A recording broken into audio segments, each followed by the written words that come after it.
Many of my senior clients over the age of 70 tend to shuffle their feet when they walk. Do you do the senior shuffle? And how about if I showed you in a way in which you can get rid of the senior shuffle by Christmas? Everyone, Ed DeBoo, physical therapist from Integrated Physical Therapy in Bellingham, Washington. So there are a lot of reasons why seniors will tend to do the senior shuffle when they walk. But two reasons I'm going to talk about in this video is weakness of the muscle called the anterior tibialis, and so we literally lose the ability to kind of pull our foot up. The second thing is we get a lot of Achilles and calf tightness, and so we lose the ability to pull our foot up, not only because the muscle is weak, but because things are tight. So the first thing we do is we'll do a simple calf stretch against the wall. So you're going to come to a wall. The key is that this foot needs to point directly to the wall and not out to the side. Point directly to the wall.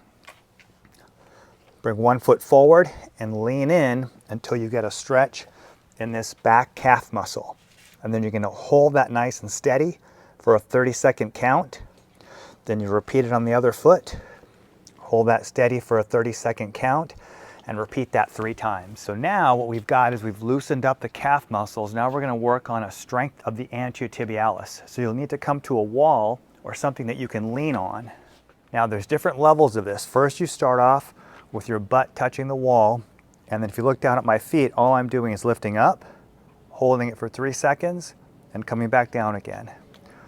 Back up, hold for 3 seconds, and back down again. As that starts to get easier, what I want you to do is start to plank, if you will, away from the wall. So now I'm bringing my buns away from the wall. Now the only thing against the wall are my shoulder blades. That's going to make it a little bit harder.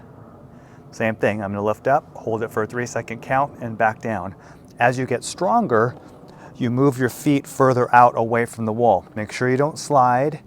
Same thing, only my shoulder blades are against the wall, and I'm coming up and holding, and back down again. What you want to do with this is you want to shoot for about 3 sets of anywhere from 15 to 20 repetitions.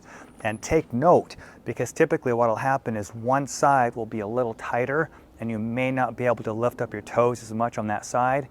And that side needs a little bit more work because that's typically the side that's going to get caught on something, and then down you go. If you find that lifting up both feet is a little bit challenging and you can't do it for some reason, then you can go ahead and alternate one at a time. And that's fine as well too. Bottom line is you should feel the muscles on the outside through here when you lift up the entire part of your front foot. Not just the toes, but your whole foot is what you're lifting up. If you'd like to learn more about strength training in my 28-day program, just leave a comment down below and put strength, and I'll send you the link. All right, take care. I'll see you at the next video.